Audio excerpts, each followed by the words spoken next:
സമർപ്പിച്ചു. ഒറ്റയ്ക്ക് ഭൂരിപക്ഷമില്ല. ജനങ്ങൾ നടത്തിയ വിമർശനങ്ങൾ പാടെ തള്ളാതെ അത് ഉൾക്കൊണ്ടുകൊണ്ട് പ്രവർത്തനങ്ങളിൽ വേണ്ട തിരുത്തലുകൾ നടത്തി മുന്നോട്ടു പോയാൽ മൂന്നാം വട്ടവും കേരളത്തിൽ പാർട്ടിക്ക് അധികാരത്തിലെത്താൻ കഴിയുമെന്ന് CPM കേന്ദ്ര കമ്മിറ്റി അംഗം ഡോക്ടർ തോമസ് ഐസക് അഭിപ്രായപ്പെട്ടു. CPM തലയോലപ്പറമ്പ് ഏരിയ സമ്മേളനത്തിന്റെ സമാപന സമ്മേളനം ഉദ്ഘാടനം ചെയ്ത് പ്രസംഗിക്കുകയായിരുന്നു അദ്ദേഹം. BJP കേന്ദ്രത്തിൽ വീണ്ടും അധികാരത്തിൽ വന്നെങ്കിലും പഴയ പോലെ കാര്യങ്ങൾ അവർക്ക് ഒറ്റയ്ക്ക് നടത്താൻ കഴിയാത്ത രീതിയിൽ അഹങ്കാരത്തിന് ജനങ്ങൾ കൊടുത്ത മറുപടിയാണെന്നും അദ്ദേഹം കൂട്ടിച്ചേർത്തു. ഈ ലോക്സഭാ തെരഞ്ഞെടുപ്പിലെ തിരിച്ചടിയുന്നത് എങ്ങനെ കുതിച്ചുയരാം എന്നുള്ളത് സംബന്ധിച്ച് നമ്മൾ ചർച്ച ചെയ്തുകൊണ്ടിരിക്കുക. അതിന് എന്തൊക്കെ തിരുത്തലുകൾ നമ്മുടെ പാർട്ടി സംഘടനയിലെ പ്രവർത്തനത്തിലെ ശൈലിയിൽ എല്ലാം കൊണ്ടുവരണം. ജനങ്ങളുടെ വിമർശനം നടത്തിയിരിക്കുക നമ്മെ കുറിച്ചോട്ടോ.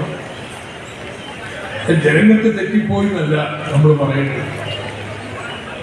നമ്മളെക്കുറിച്ച് ജനങ്ങൾ ചെറിയ വിമർശനം നടത്തിയിരിക്കുക. ആ ഉൾക്കൊണ്ടുകൊണ്ട് വരുത്തേണ്ട തിരുത്തലുകൾ വരുത്തി നമ്മൾ മുന്നോട്ട് പോകും. എന്താ കേരളം ഒരു മൂന്നാം വട്ടം ചെങ്കുടിയെന്നോട് പറഞ്ഞത്? രാജ്യത്തിന്റെ മുന്നിൽ ഒരു പ്രത്യാശയായിട്ടാണ് കേരളം നിൽക്കുന്നത്. സാധാരണക്കാർക്ക് കേരളത്തിൽ ഇതുപോലുള്ള ആനുകൂല്യങ്ങൾ, ക്ഷേമം, സൗകര്യം ഇന്ത്യയിൽ ഏത് സംസ്ഥാനത്തുണ്ടെന്നും ഇവിടെ ഇരിക്കുന്നവരിൽ ഒരു 25% പേർ 60 കഴിഞ്ഞവരാണ്.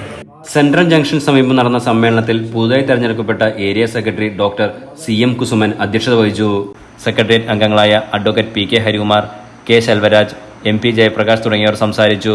സമ്മേളനത്തിന് മുന്നോടിയായി ആശുപത്രി കവലയിൽ നിന്നും ആരംഭിച്ച പ്രകടനത്തിൽ 100 കണക്കിന് പ്രവർത്തകർ അണിനിരന്നു.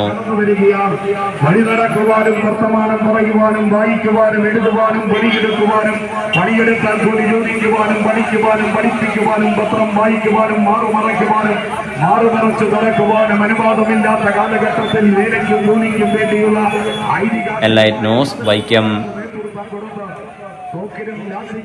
കോൺഗ്രസ് ഗുണ്ടകളെയും RSS ഗുണ്ടകളെയും പോലീസിന്റെയും